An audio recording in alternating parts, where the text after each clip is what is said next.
Well, welcome everyone to our fall corporate ed seminar. The theme for the fall is related to management.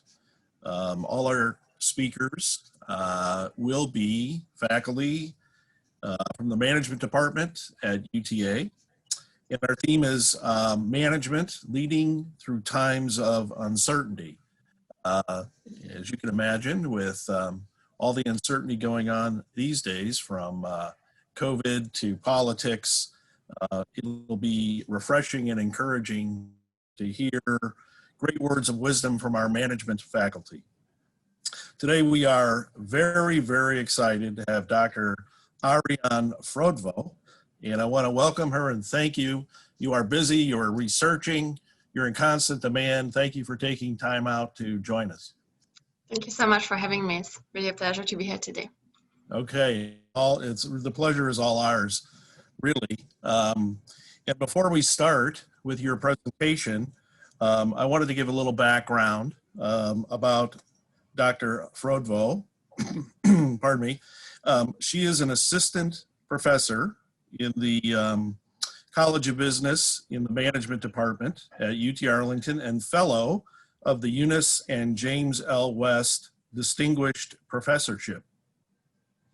Her research interests include career transitions, retirement and aging in the workplace, and identity negotiation. Her work appears in outlets such as the Journal of Applied Psychology, Organizational Psychology Review, Journal of Vocational Behavior, Journal of Career Assessment, and Work Aging and Retirement. She received her PhD in psychology from the University of Lausanne in Switzerland, and then was a postdoctoral researcher in management at the University of Florida. Dr. Froidevaux has taught courses in human resource management, organizational behavior, and career development at the undergrad and graduate levels, and has 5 years of part-time industry experience in career counseling. She served as a representative at large for the executive board of the Academy of Management Careers Division and is currently a member of the Journal of Vocational Behavior editorial board. So she's going to talk today, obviously, about career development.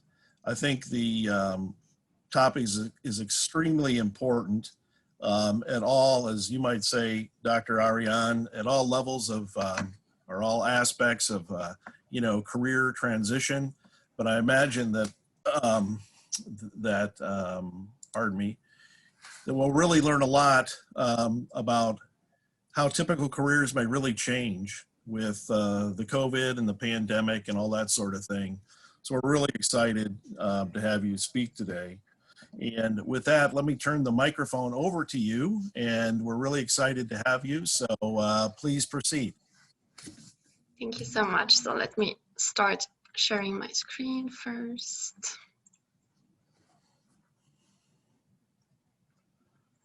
All right, so thank you so much for having me today. I'm very excited to have this opportunity, especially as I'm mostly working from home right now. So it's really nice to be connected to the world and not only focusing on my daily work. So thank you. I'd like to start with a general overview of what we will be talking about today. So I've planned to be talking about 3 different aspects. First, we'll start with a general summary of what career development over the lifespan means, what it involves, what are the major theories, just so we have a general background. Then I'd like to talk more about my research on the transition from college to work, basically how younger workers can integrate the labor market in the best way. And I'll detail a research study that has just been published earlier this year. And I'll finish with a last part on challenges for older workers to remain engaged in the labor market, so that we can have a nice overview of different key developmental challenges at different stages of the lifespan. So this is just a quick summary that Dr. Seeger has already summarized of my where I'm coming from, my background. And I'd like to start with my research overview just to give you an idea where I'm talking from. So my general research interest is to better understand how individuals and organizations can deal with the enormous challenge we are facing as a society, that is the aging of the population and by extension, the aging of the workforce. So I have generally three areas that have been summarized by Dr. Seeger about career development, aging in particular, because there is a tendency when you think about careers, there's a stereotype of thinking about younger adults' career or adults as if there was no career challenge as you approach retirement or in the second half of your career, which is of course not true. So that's what got me interested in the first place in this topic.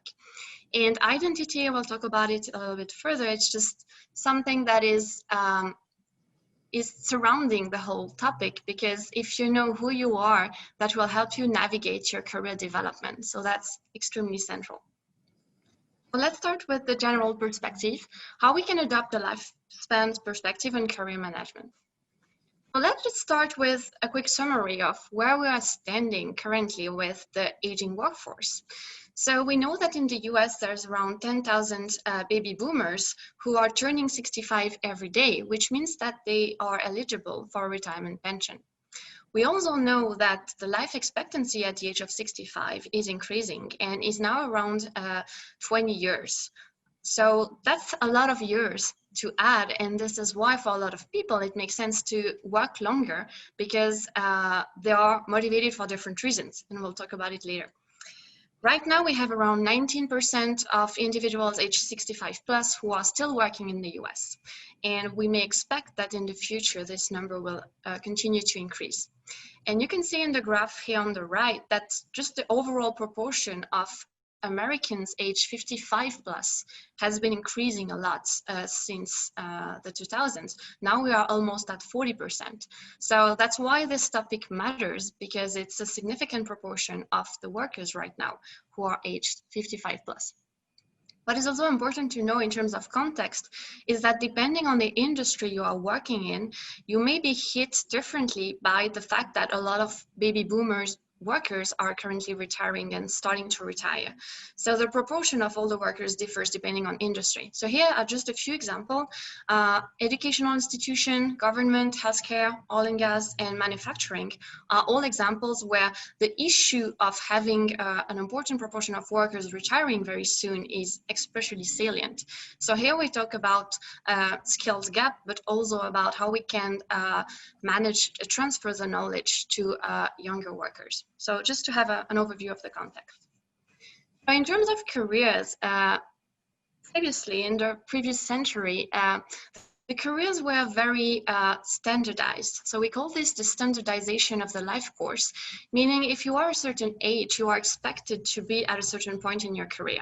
So this is called the traditional careers, and we often talk about a career ladder. So basically there's steps you have to take, and it's very predictable. So you know the different stages.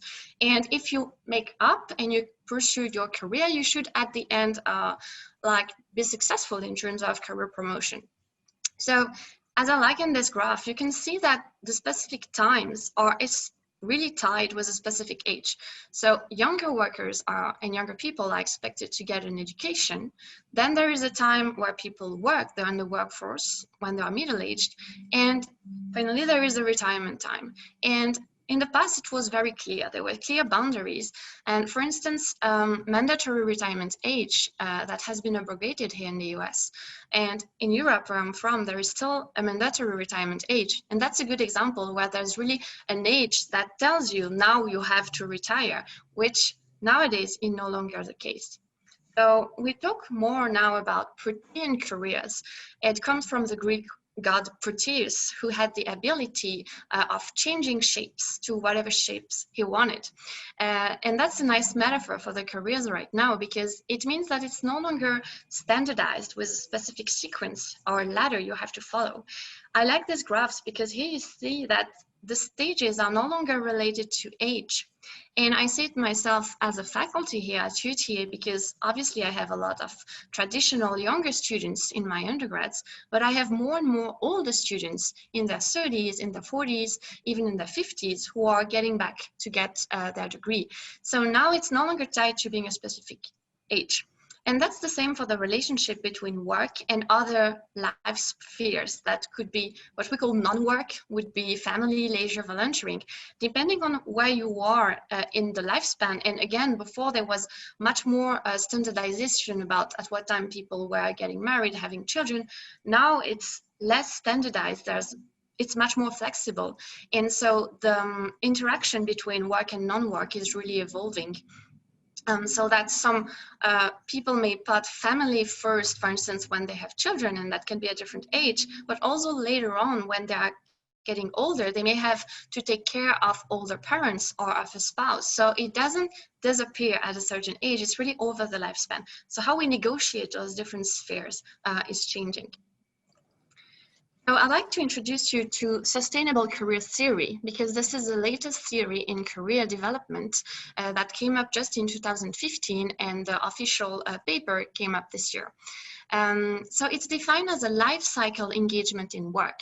So life cycle could be replaced by lifespan. So it's really about the entire lifespan.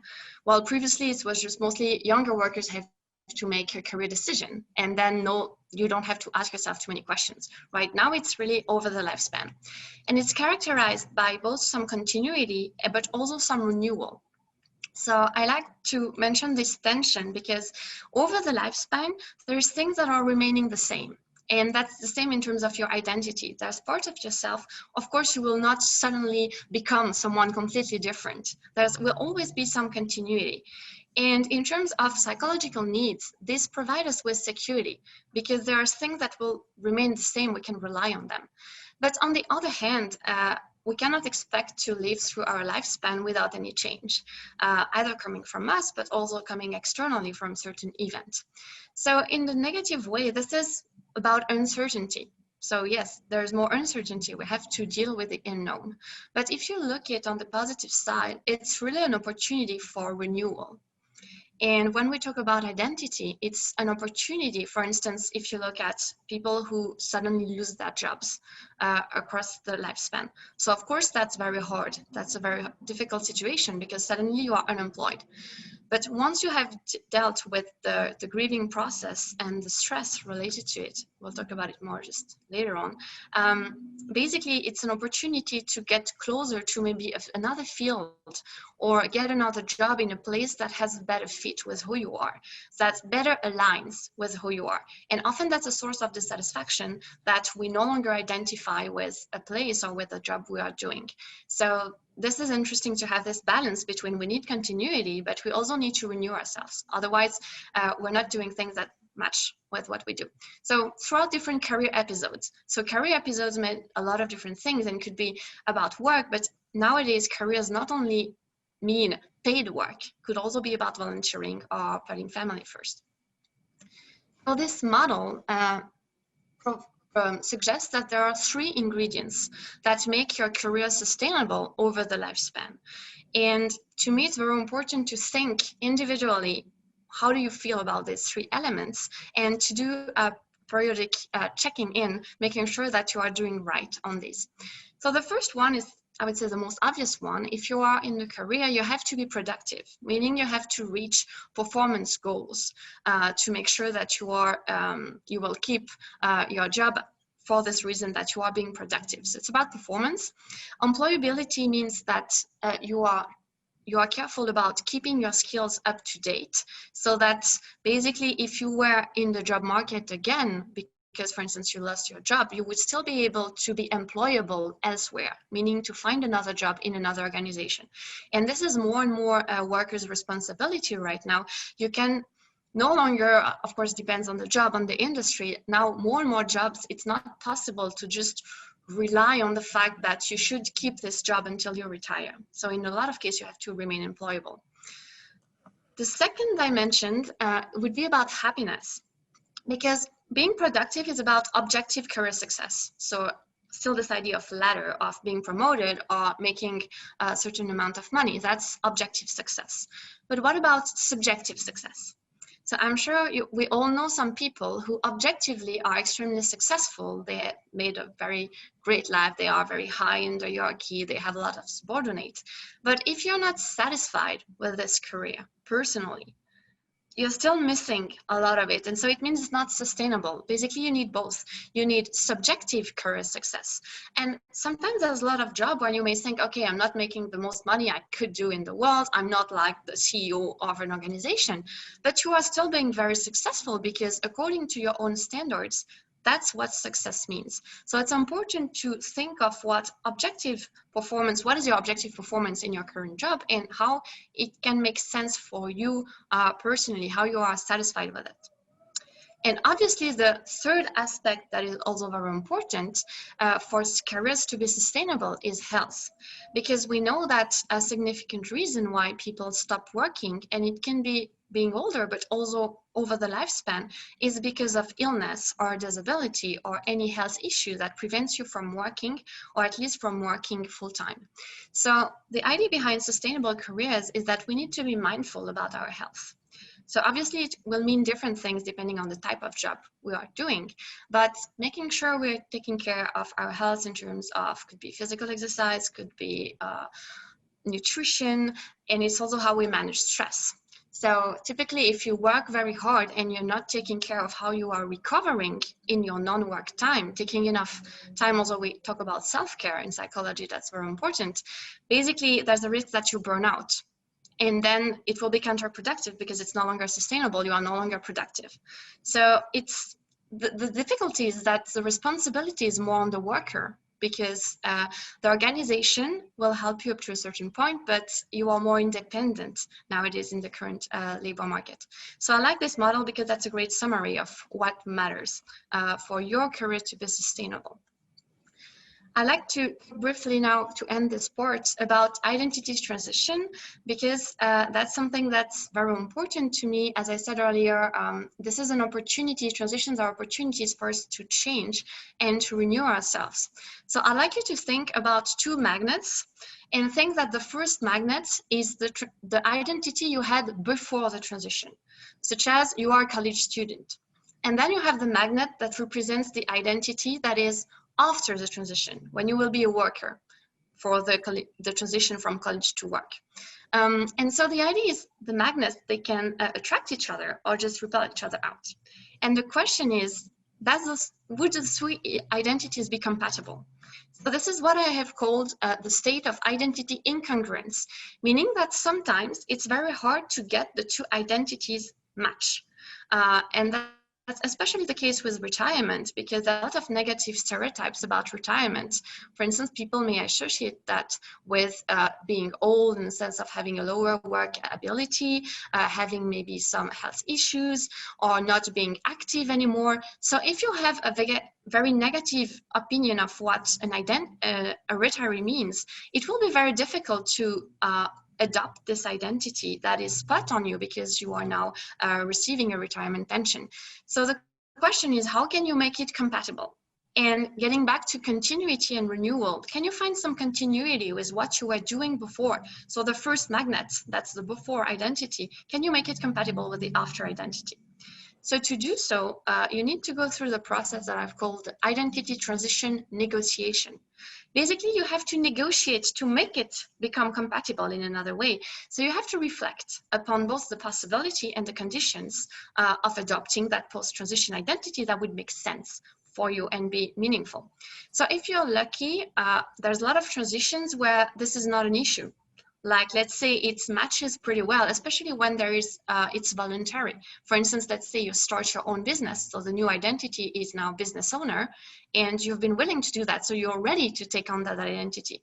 But the problem is when it's not voluntary, such as unemployment or when retirement is forced, because in the US, we have the law that makes it illegal for mandatory retirement. But what about health issues that's forced you to retire? So that's often the difficulty, and a challenge for making your career sustainable, to make sure that you can still keep track of who you are with continuity, but also take it as an opportunity for change and for renewal. All right, so now I'd like to talk more about the challenge for younger adults to integrate the labor market. And to do so, I would like to tell you more about a study that has very recently been published earlier this year, where I was interested in the question of what is the impact of student loan debt for students when they have to secure their very first full-time employment upon graduation from college. Is it good? Is it bad? And mostly, why is it the case? So this is just one example of a challenge of questioning the sustainability of careers very early on. So just to state the context to start with, student loan debt is a prevalent phenomenon in the US because you have around 60% of bachelor degree recipients who graduate with some debt, for an average of around $28,000. So that's a lot of money. And this is a trend that has been increasing a lot recently. So the student loan volume has increased by almost 500% in the last 15 years. So this is really something that is not going to go away. And even later on, so not only college students, but if you look at households in the US led by an adult younger than 40 years old, there's still 37% who are still dealing with a student loan debt repayment. So even if obviously the amount is lower, so it's around $13,000, it's still something that will continue later on. So when I looked at the literature, when I started my research project, these long-term effects were what I found literature on. So there's work that shows that student loan debt has an impact in the long term, first at the personal level in terms of family transitions. So because people have to repay for debts, they usually delay their transition to marriage or parenthood because of money issues, basically.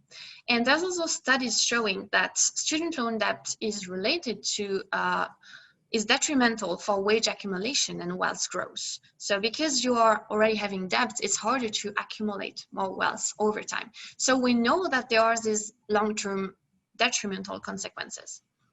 But my question here was basically, if it's bad in the long term, what about the short term? How does it start? Where does it start? So when I thought about it, and because I'm a specialist and interested in transitions, I thought there might be an issue going on somewhere with the transition, the very first transition from college to work. So when I looked at literature about this relationship between student loan debt and short-term outcomes of finding a job upon graduation, I could only find 2 studies, and they were contradictory because one said there's no impact of debt on the probability of finding employment, and the other said there's a positive impact because it increases your probability of being full-time employed by 5%. So results were contradictory, but another issue is that there was no explanation as of why. So that's why I was curious and I wanted to know more. So basically, what are the mechanisms that are underlying this relationship between student loan debt and student success when they enter the workforce? To answer this question, I have decided to rely on conservation of resources theory. And that's a pretty cool theory that could also explain a lot of things about sustainable careers, because we need resources to make our careers sustainable. So the definition is really broad. It's the total capability that an individual has to fulfill his or her central value needs. So it's basically any capability that allows you to fulfill what matters to you. So health is an important one, and as we've seen in the sustainable career framework, that's one of the key. But finances are obviously extremely important, and that's the resource I'm interested in here in this paper. So what does the theory say about these resources? So basically, in our life, we will be facing what we call stressor or a decline in our resource. So the fancy word is primary resource loss. So for any reason, we are losing a resource. For instance, losing your job is definitely a primary resource loss. So here, the one I'm interested in is having to take on a debt. So according to the theory, there's 2 ways that we will deal with such a loss. one is positive and one is negative in terms of consequences. So the negative one, that's called secondary resource loss. It means that because you have to deal with the negative situation that has taken some of your resources, you have to adjust and you have basically to deploy additional resources to make up for the loss. And by doing so, you are losing even more resources because now you are using resources to take care of the first loss. So that results in the second loss. That's why that's the word secondary. But on the other hand, there's also a positive effect because if you're losing some resources, there's also a tendency for us to be thinking, oh, I need to compensate for this loss. I need to make things better. So I will try to regain those resources in another way, to do something very concrete that will help me to gain those resources back. So for this study, I am interested in understanding what are the positive and the negative effects of student loan debt on employment via these two mechanisms. So let's go deeper now. So that's where I started. I have student loan debt. I wonder what is the impact on full-time employment. So what is in between? So when you read qualitative studies that have interviewed students, you find information such as students saying, I'm really scared that I will be paying off my loans for the rest of my life. So the first mechanism here that I hypothesized was financial stress. Because it's one thing to have student loan debt, so it's an amount of debt, that's an amount of dollars you owe. But what is the psychological reaction? Is that it makes you nervous. You are worrying that you may be short financially because you will need to repay, you know, this is pressure on your finances. So you start to worry. So that's the financial stress. So now what is coming up later on? And this is where the theory is important. So the first mechanism I have hypothesized in this work is based on the secondary resource loss. So you have student loan debt of a certain amount. You're starting to have more financial stress. You worry about your finances. So because you are starting to worry about your finances, while you are in the job search process, because we are talking about the last semester of people at college when they have to apply for jobs, you start getting more worried about your job search stress. You are more stressed about your job search. So we know that job search is highly autonomous, meaning that unless you have a coach, you have to regulate yourself and motivate yourself to continue with your efforts, such as we know that writing a cover letter is very hard, it can take time. So you have to make sure you write those letters and you do it in a good way. And when you are in the process, there's a lot of setbacks because maybe people have never replied to you. You don't know if you've been selected or not for the rest of the process. You are uncertain about your outcomes, and you also receive negative decisions. You receive those emails that tell you like, sorry, but you are not, we will not continue the selection process with us. So you have to cope with this. And of course, these lead to negative emotions, like no one likes to receive a rejection. So you have to deal with those emotions.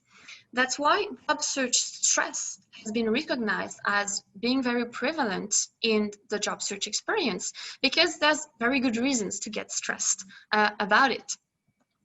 So you worry about not getting a job, and you know you need a job, and you feel pressured because you haven't found a job yet. And previous research has shown that if you worry during your job search, you will be less likely to receive job interviews and job offers. Because again, think of the resources. It means you've already spent a lot of resources for your financial stress related to your debt. And now you have to spend even more resources dealing with your job search stress, but you cannot put as many resources as someone who wouldn't have a debt because you are already using resources for your financial stress. So that's the negative path. Now the positive path, relying on the gain paradox principle. So my hypothesis here was that if you are facing financial stress, a concrete behavior you can use is working while you are working, while you are studying. So working next to college allows you to gain some money. So you are making up for the financial stress, you are making more money by doing this. And if you do so, there's research showing that it should help you on the job market, because college students obviously learn a lot in college. But there's also some implicit knowledge that you can only gain if you are working in a job, such as it's called work readiness. So that could be, for instance, knowing how to arrive on time, how to interact with a manager. Often as a faculty, like when I receive very creative reasons for why students cannot make an assignment on time, I'm thinking, okay, if I accept that, like when the students will face a manager, they cannot say that to a manager. So there's some leniency in college, but with a manager, there may be some deadlines that you cannot, you have to work differently with a manager than with your faculty. So basically, research has shown that it is about employers assuming that if you have a job while you are in college, you already know those things. So your learning curve while you are on the job will be shorter because you know already how to behave on work. So you're supposed to have increased interview offers and you are more employable, meaning you will be attractive as a candidate to more organizations. So for these reasons, I hypothesize that if you're working more during college, then it leads you to higher chances on the job market. So that should be a positive effect. So to test this model, I used a sample of graduates from 4 US universities, around 1,200 students, in a prospective longitudinal design, which in plain English just means that we are following people over time. So we measured the first, what we call variable at time 1 during the last semester. Then people graduated, and 1 month after they graduated, so there's about 3 months in between the two measurements, we measured their employment status. Basically, have you found the full-time job that you were looking for? And the result supports the model. So here I distinguish 2 things, what we call direct effects and indirect effects. So let's start with direct effects. We know that we confirm that student loan debt are more likely to experience financial stress. Because they experience more financial stress, they're more likely to experience job search stress and to work more during college. And the fact that they work more during college is helpful finding a full-time job, and the fact that they are experiencing job search stress is detrimental for finding a job. So that's direct relationship. Each of these arrows was supported. But now to answer my research question, remember, is student loan debt good or bad for full-time employment? We need to test indirect effects. And when I tested these, the negative effect was significant, but not positive one. So in plain English, it means that student loan debt is bad for full-time employment because of the financial stress and the job search stress that students are experiencing. But I cannot say that of the positive path because it was not significant, so the result was not here. So the key takeaway from this study is that student loan debt has mainly a negative effect on college students' likelihood of obtaining full-time employment rather than a positive one. And we also tested the effect replacing full-time employment just after graduation with job satisfaction three years later and income 2 years later, and we got the same result. So the negative path is still significant. So basically, student loan debt is negative for job satisfaction 3 years after because of all that stress related to finances and job search, but it's not the case for the positive one. So what does it mean concretely? What can we do from there? If you are a student, what you can do is take active steps to reduce your stress, because it's all about stress, this model. And counselors and psychologists have developed concrete techniques you can use to deal with stress management. One of them could be, for instance, instead of seeing your debt like the student I cited earlier who says, oh, I worry so much about my future. That's super negative. Anyone thinking like that will be worried. If you could reframe it, such as, for instance, this is a unique opportunity for me to get this degree that I wouldn't have without the debt. Basically, it's still a better outcome in the end graduating without a debt than not having this degree. So if you can frame it as an opportunity, the stress you will experience will be lower. So that's just one example of technique, but there's many others you could use. Also remember that the direct effect, we found that students who were working during the semester, they were more likely to find a full-time job. So I definitely recommend students make sure that they work during college because our research shows that it's helpful. Universities can help in 3 different ways. They can help with mental health counseling. So that's where the good place to go if you notice you are very stressed about your job market, you need help with those stress management techniques, go there. Financial aid and planning offices, make sure you visit them so that you receive very good advice on when you can deal with it, very concretely. Also, if you know that you've done your best in terms of financial advising, like you've done all the best practices, you will feel better about it and you'll be less likely to feel stress. And same for career advising. For instance, here at the College of Business, we have a wonderful tool that's called VMOC, and that's an artificially intelligent tool that will screen your resume like they do with the firms and let you know what is the feedback, how you can improve your resume. So if you use such resources, of course, there will still be uncertainty in the job search, but at least you've done your very best, like your resume is perfect related to this tool. So you've done a lot, so you will be less stressed. And finally, for organizations, because our results show that stress is still detrimental 3 years later in terms of job satisfaction, we would encourage organizations to implement HR policies that assist with student loan. And there's a survey showing that if you do such policies, around 80% of younger workers would commit to an employer for this reason. In terms of agreements such as people agreeing to stay for 5 years, for instance, if you enter these programs. So that could be a good deal and a win-win. Think also about corporate responsibility. Organizations are benefiting from the skills people got in college. So in the same way that some organizations would pay for tuition fees and send their employees back to education, that's another way of doing it after education. And obviously, same as university, getting access to financial management training is also a good way to reduce the stress, because at least you know that you're doing everything you can with professionals who will let you know what you should be doing about this step. So to conclude, I'd like to highlight the general main aspects about older workers. This is not a study. I will develop just general advice. So why do we care from an employer's perspective? Why should you want to develop age-smart practices? This is because older workers are very valuable resources. And the first thing I really want to highlight, and if you remember one thing from my talk, I hope this will be one of them. There is no relationship between age and performance. So there's a huge stereotype out there. People saying, oh, but older workers, they are less performant. Like they would be slower, they would be, I don't know what. This is a stereotype, because when you do a meta-analysis, meaning you bring a lot of results from lots of different studies, this is not significant. So this is only a stereotype. So that's never a reason to say I will not hire someone who is older because they will be less performant. So it means that you have low performers in every age groups, in young, in middle, and in later adulthood. It's not related to it. So let's be very clear about that. Research also shows that obviously they have a lot of experience, so it means that they may have an uncontrolled problem in the past that they know how to deal with that a younger worker would just not have encountered yet. They are less likely to leave the organization. So if you're worried about turnover, in general, age is associated with a lower likelihood for turnover.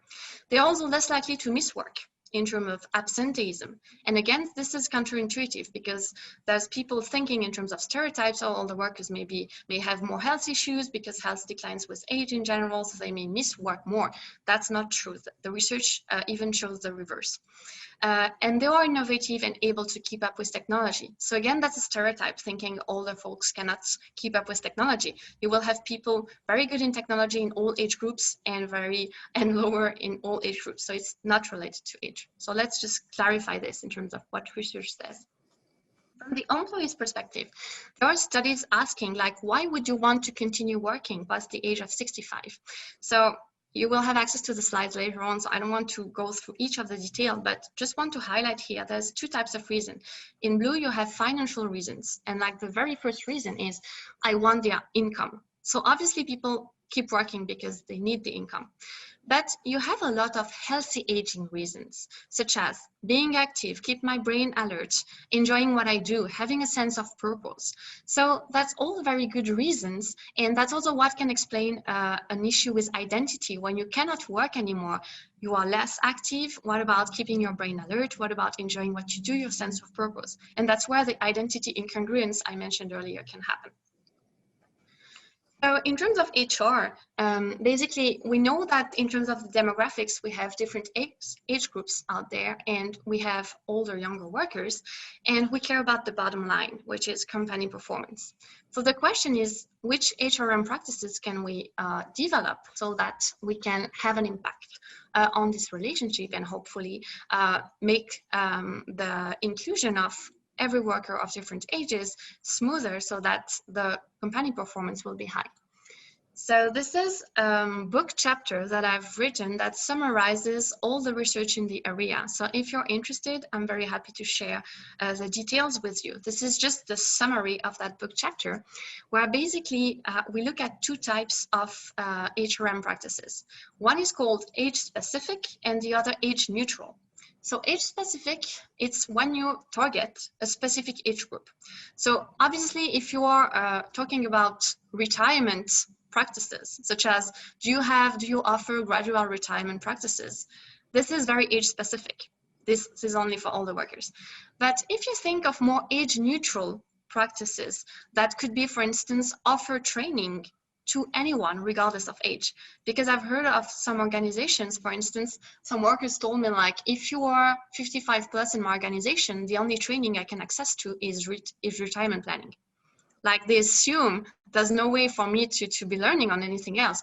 So for some people it's true. Like, I've also heard other people telling me, like, I'm 2 years from my retirement, I don't want to like do new trainings, it's not meaningful for me now at 2 years. So yes, that can be something, but not for everyone. And again, depending on how people feel about retirement, when they want to retire, you cannot assume that because people are 55 plus, they are not interested in training. So that would be a way of making sure that training are accessible to everyone. And that's the same, for instance, for selection. So you may want to target some specific groups. So remember the first slide, I talked about some industries where there was a lot of older workers, and it's critical in terms of the skills gap as these people will retire in the future years. So here you may want to, in your selection ads, make sure you emphasize, for instance, that you are fine with people with less experience, with recent graduates. And on the other hand, you may want to focus on older workers recruitment as well, in the sense that, for instance, we know that in the Silicon Valley, there has been lawsuits because they don't hire enough older workers. There's too many younger workers. So you may also there make sure you emphasize experience, for instance.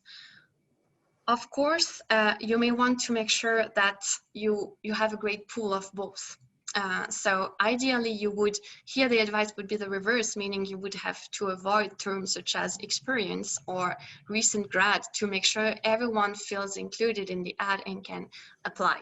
So it depends on your strategy here and what you need. And obviously because of the law, it's illegal to only hire younger people. So you need to make sure you include older people as well. So there's a lot of more examples. If you want to know more, I'm happy to share this book chapter, because we can discuss these for age specific and age neutral for each of them. And I would like to end with this slide that is very recent, just came up in 2020, and that's called the Later Life Work Index. So it was created to make sure we include everyone, including all the workers, but it's targeting everyone regardless of age. So at the top you have organizational culture, and there's research showing that if managers have stereotypes such as the one I just told you about performance, if as a manager you believe that older workers will be less performant, even if it's not true and you don't know it, you will be less likely to hire them if you have those biases. So that's something real that has real implications. That's why we need to be very careful about what our biases, and is it a stereotype or is it something that's supported by research? And then obviously leadership, because at all levels of management you need to make sure you are appreciative of each age. And nowadays we have more and more pairs where traditionally the manager would be older than the subordinates, but now it can be reversed. So it asks for flexibility from both sides, not assuming like, I'm older, I have more experience, I know better, and not assuming like, I just came out from college, I have more recent, I don't know, knowledge up to date, I know better. So both, depending on the situation, obviously. And then you have all the pillars for a healthy later life work. So work design, health management, individual development, that goes back to what I was saying, that offer development to everyone, knowledge management, how we will share the knowledge, have teams relying on age mixed teams, transition to retirement, obviously that's one that is related to age specific. Continued employment as well, think of how you want to include retirees, if you want to rehire some of them, have them as independent contractors, what are the possibilities? And obviously health and retirement coverage, because we've seen that the income is an important reason for people to continue working, and also access to health insurance. So that's a good way I would suggest to use in organizations as a framework to make sure you have targeted everything, and when you develop your strategy in terms of age, that's making sure you have addressed everything. So if you'd like to go further, these are great books that do exactly what I've been doing today, that vulgarize some research for practitioners and in concrete, in a way that's easy and nice to read. There's also a mailing list. I've put the link here, where you can just sign up and you receive updates about news, about facts or recent studies results that are very well summarized, so it's not taking too long. You just receive those emails from weeks to weeks. So that's it on my part. Thank you very much for your attention. I'm happy to take any question. This is my email address and this is my personal website where you'll find all the references to my work, and I'm happy to answer any question you have. Thank you. So Dr. Ariane, thank you so much. That was extremely insightful, extremely informative, and I'm encouraged as an older worker myself that there's still a role for me to play. So you've encouraged me mightily, but I do report to Mike Woolman, who's younger. So you're absolutely right. That's flipped around a little bit. Could I start us off with a quick question, and then anyone in the audience can ask a question. I'll just get Dr. Ariane warmed up. I'll come at it from an economist. I'm especially interested in transitions because of economists' interest in, unemployment, especially related to technological change. Mm-hmm. So while you can argue that changes in technology, I don't like this, destroy jobs, it's also the case that changes in technology create brand new ones. And typically those who benefit are those that are flexible in their background and abilities and take advantage of the new jobs that are created. I just wondered if you could comment in this area in any way you would like. It's just a very interesting area. Yeah, so I think here, we've seen that in terms of research, there's no research saying that older workers would do less good in technology, which is a stereotype we may hear, just because we also highlight like, oh, millennials, they were born with these technologies compared to baby boomers who had to learn them as adults. So that's the first, I would say, research fact. So then it's very individual. So I've heard when I'm doing my research interviews, of course, you find some managers who would say, we've just implemented this very new recent technology. And I would say it depends which scope it is taking in the organization, because the one I'm thinking about, the problem was it was really changing the entire job. And now they were relying on this technology the whole time. And so the older workers were really lost with that change, while the younger workers were, it was easier. So that case would be more according to the stereotype. Mm-hmm. But obviously, depending on what type, I've also had older workers telling to me, I love the technologies, I'm always super up to date, we had that new technology now at work. So I would say it's more also about the individual. And there's also something that's a bit more complex, but that's called a stereotype threat. So it's research showing that when we know there's a stereotype, for instance, older workers are less good with technology, the risk is that we internalize this. So if I'm an older worker, I would show that I'm indeed bad with new technology. Mm-hmm. And that's a threat that I internalize. That's not necessarily true, but basically I believe it's true because it's a stereotype. Gotcha. So we need to be careful about that. Okay, fantastic. Mike, have any questions flowed in? Earlier on, excuse me, thank you, Dr. Segir. Earlier on, because we are broadcasting this on social media live as well, there was a question regarding any trends that you're noticing with environmental factors that have to do with, basically you mentioned about mental health and everything else, are you noticing any trends where younger and younger workers in today's force are forced into retirement because of mental health issues? Is essentially the question. Yeah. That's a very important one, because for sure when I showed these factors, these reasons why, this was reasons why people stay on the job. But you also have reasons why people want to leave, and that's not necessarily the same one. We distinguish between push factors and pull factors. So putting you out of a place versus attracting you into something else. So here it's interesting because mental health could be used as either a push or a pull factor, depending on where you are. So some people retire because, yeah, there's too much stress going on. And it's interesting because my research I show on stress was for younger workers, but you could apply it for older workers as well, maybe not with student loan debt, but with something else. So I think in general with our society, and even more now with the pandemic, I think there's a lot of demand and pressure on workers to deal with stress. But it's also hard to recognize that we need help. You know, no one wants to go and say, oh, I need help managing my stress. But I think I wish that stress management would be taught at school in general, just classes, because to me, that's the kind of skills that everyone needs right now. And we are not equal in how we deal with it.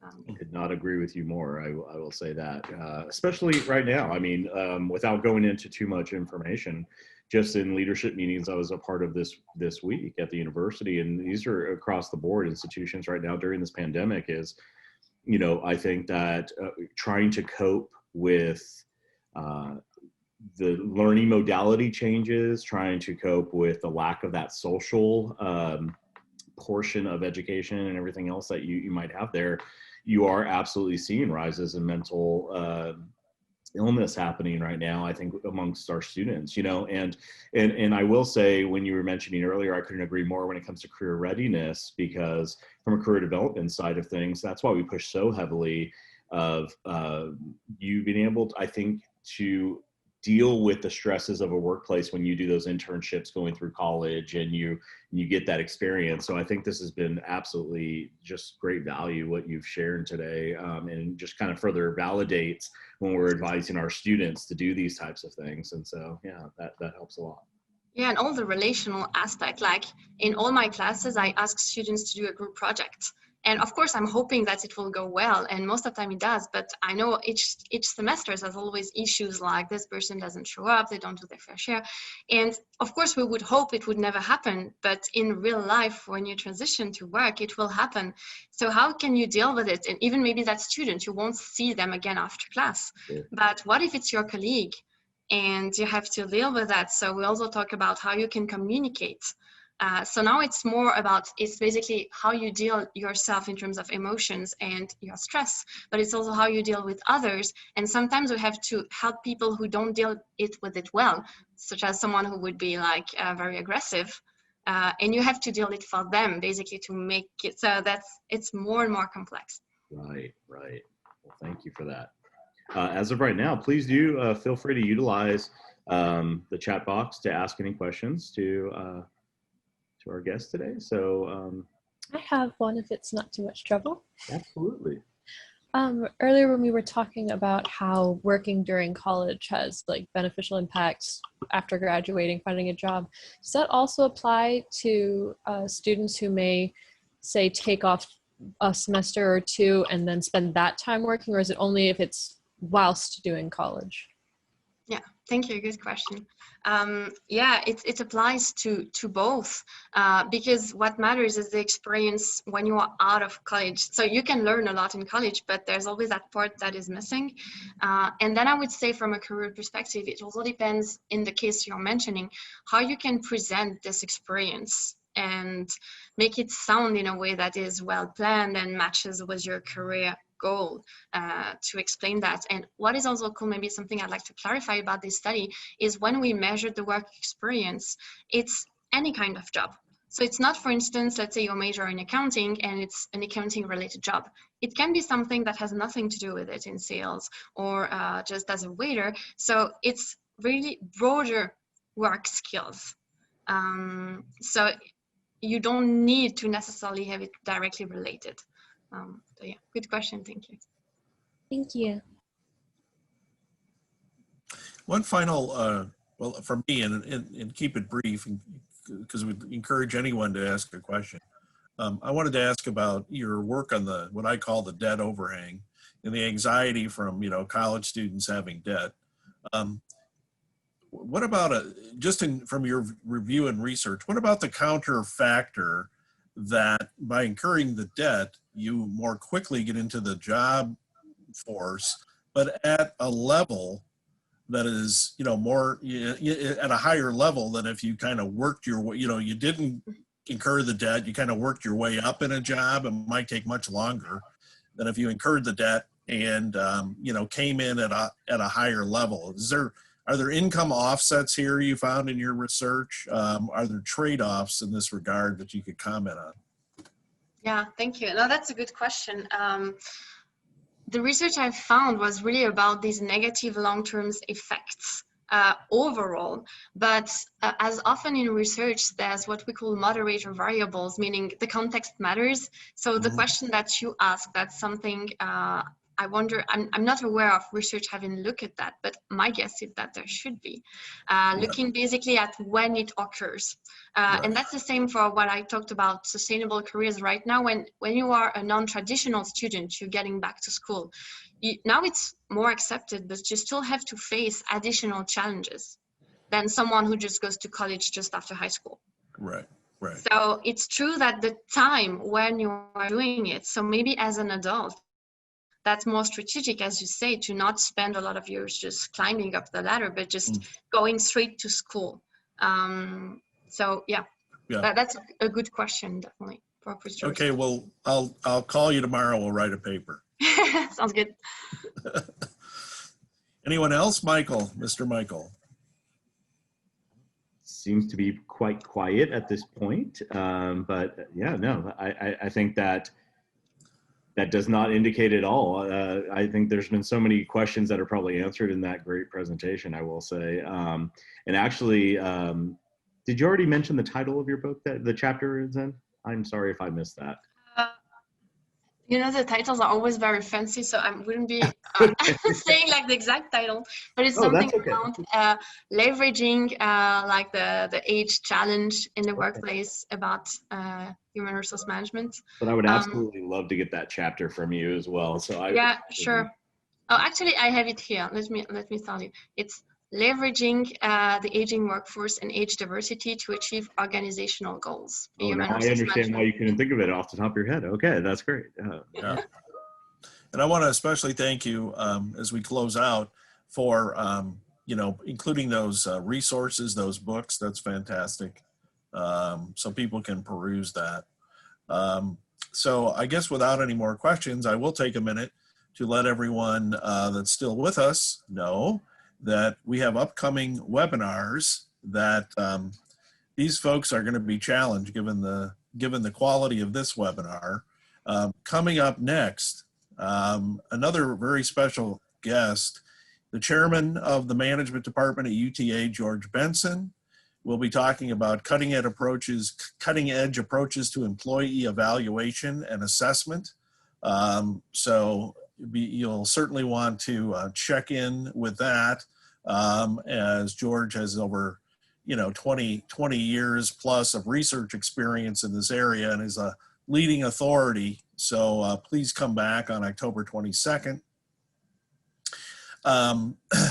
In terms of what we have scheduled now, on the 19th, we're talking about a very exciting new area in leadership called adaptive leadership, and it's prime time for this discussion because it's all about leading through change and uncertainty. So we have to adapt, like with the pandemic.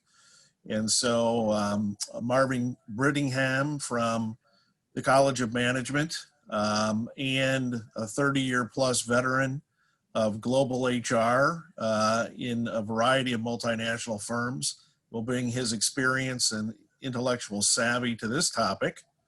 And Cynthia St. John, Dr. St. John from the management department in December, will be talking about the secrets of great leaders and teams. And we have one other addition hot off the press, as they say, but Dr. Ann McFadden will be talking to us about marketing and overlap with marketing and management in line with adaptive leadership. But it's all about why some firms have been successful in the pandemic and others have failed. So she's going to talk about factors that have driven some firms to actually do quite well profitably, and what kind of leadership characteristics have encouraged that type of entrepreneurship. So that's what's coming up. And before I give Mike the last word, which he insists as he controls all the technology, I want to thank Dr. Ariane Froidevaux again, and spectacular, very interesting. Can't thank you enough, and we hope to have you back. And with that, let me turn it over to Mike. Mike, for the last word. All right, thank you so much. And let me echo exactly what Dr. Seeger said. Dr. Froidevaux, we cannot thank you enough for participating, giving us time today to go over your research. It's been such a valuable experience for myself without having that kind of, I was able to actually see this and very much apply it to myself and where I'm at in my career, as well as looking at colleagues around me that are at different stages of their life and their career. UTA Fort Worth, a lot of times this is a great opportunity for us to showcase our collaboration with the UTA College of Business and Dr. Seeger. We can't thank him enough for moderating our webinar series and actually really coordinating. He likes to give me a lot of credit, but to be honest, great keynote speakers that we've had over the course of a year and then some have come directly from him. So we want to say, express our appreciation to your work that you do, Dr. Seeger. Thank you, Michael. Yes. We definitely look forward to sharing these upcoming webinars with you. When we get to a safer environment, of course, to do on-campus visits, we also want to welcome you out to our downtown campus at UTA to see the space and utilize it if you are a student of our university. And we would love to see you, Dr. Ariane, in the future on campus as well. I would love to find a way to have you instruct some of our classes. So on a selfish level, I'm going to say that. I will say, thank you all so much. We have hit 2 minutes past the hour, so we will let you go. But we appreciate you being here today, and thank you so much for everything. Thank you you so all. much. Take care. Thank you, Ariane. Thank you. Yeah, Have a good bye-bye. one. Bye. Okay, bye-bye.